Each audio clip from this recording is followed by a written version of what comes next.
Jebkuras partijas programmatiskajiem pasākumiem ir vienmēr jāatbilst sabiedrības realitātēm, gan pasaulē, gan arī Latvijā. Un es tāpēc mēģināšu to pamatos. Tagad mēs dzīvojam pātrinātās globalizācijas laikā. Kā jebkura parādība, arī globalizācija pēc savas būtības satura iekšējas pretrunas. Galvenais, kas izsauc šīs pretrunas, ir zinātnes un tehnikas progress, kas pātrina globalizāciju, apsteidzot zemeslodes resursus spējas atjaunoties. Tas nozīmē, ka globalizācijas attīstību un resursu izmantošanu pasaules mērogā ir jāsāk regulēt. Tā, lai nenoplicinātu zemeslodes resursus tik tālu, ka cilvēce pati sevi iznīcina. Un tas savukārt notiek tāpēc, ka sabiedrība joprojām dzīvo atbilstoši dzīvnieku pasaules animal spirits sindromam. Tā ir dzīvnieciskās sāncensības garam, savstarpējās konkurences principiem, izmantojot brīvā tirgus nosacījumus, konkurējot viens ar otru, apsteidzot viens otru un grābjot viens no otru un no dabas cik tik var. Un visu to nosaukt svētā vārdā par brīvību.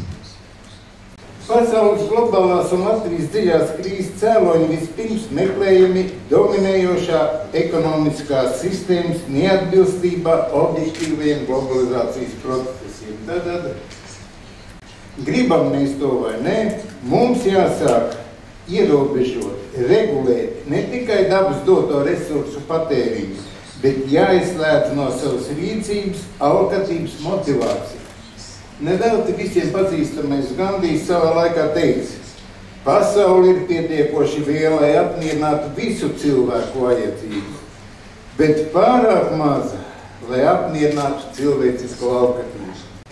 Tātad mūsu partijas programmatiskajiem dokumentiem un tiem atbilstošai rīcībai jābūt vērstai cīņai pret alkatību un jāiegrožo brīvā tirgus stihiju. Domāju, ka šie strateģiskie uzdevumi ir galvenie mūsu partijai ilgam laikam. Komercbanku sistēmas brīvību un alkatību ir jāierobežo. Komercbanku sistēma ir viens no galvenajiem pasaules krīzes cēloņiem, ne tikai Latvijā, bet arī visā pasaulē. Es negribu teoretizēt, kā zināms, pēc pastāvošiem brīvā tirgus principiem, komercbanku sistēma kopumā ir tiesīga aizdot naudu, izsniegt kredītus un tā tālāk. Pie tam izsniedz vairāk kārt pārsniedzot atsevišķo banku rezervus. Tāpēc komercbanku sistēmas naudas multiplikators darbojas analogi naudas drukāšanas mašīnai. Brīvā liberālā tirgus apoloģēti iebildīs, teikdam, ka tas ir normāli, jo ir kontrolējams process. Līdz ar to tiek nodrošināts inflācijas pieaugums un krīzes padziļināšana. Kā tas notiek pie mums, paskatīsimies. Neskatoties uz to, ka Latvijā 2007. 2008. gados inflācija pieaug vairāk kā 10%, valdība un valsts banka nevis palielināja obligāto rezervu normu komercbankām, kā to prasītu inflācijas pieaugums, bet gan pretēji. Tas nozīmē, ka inflācija speciāli tika palielināta. Tā vietā, lai palielinātu obligāto rezervu normu, valdība ar Seimu un Centrālo banku kopā liek krokodiļa asars un ar maz efektīviem pasākumiem cīņai ar inflāciju iemidzina daudz uzmanību. Nevelti inflāciju sauc par inflācijas nodokli valdošās elites rokās. Tāpēc uzskatu, ka valsts mērogā vispirms ir jāierobežo banku neatkarību. Jāpalielina komercbanku ienākumu nodoklis, lai varētu kreditēt tautsaimniecības attīstību. Valsts nedrīkst glābt komercbankas no bankrota, kā tas bija ar Parīzes banku.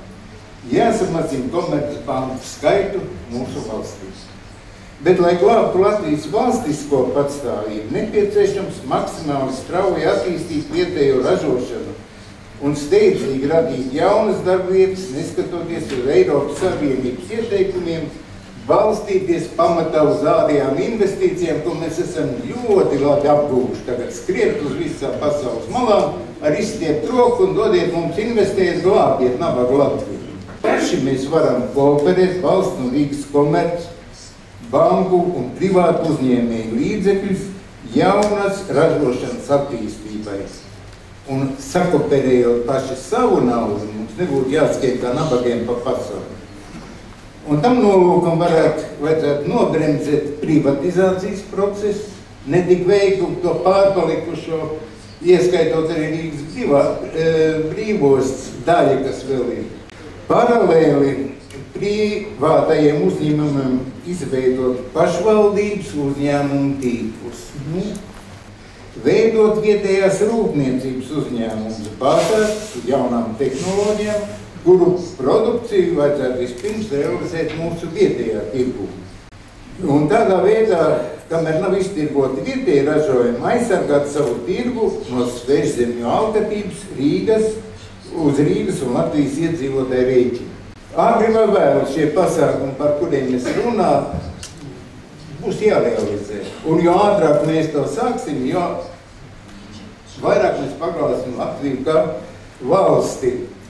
Kopumā uzskat, ka visi partijas pasākumi, kurus mēs arī neveiktu, pavadami noteikti ir ar attiecīgu informācijas bāzi, ar skaidrojumu tautai, ar skaidrojumu sabiedrībai. Tā, piemēram, Labējo partiju pārstāvi tagad maldina vēlētājus sakarā ar cukuru rūpniecības likvidāciju. Mēģina iestāstīt, ka īpašnieki paši esot pārdevuši.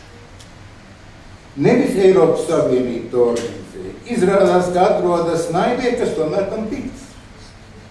Tā tiek maldināti vēlētāji, cerībā, ka šos grēkus nepierakstīs labējām partijām.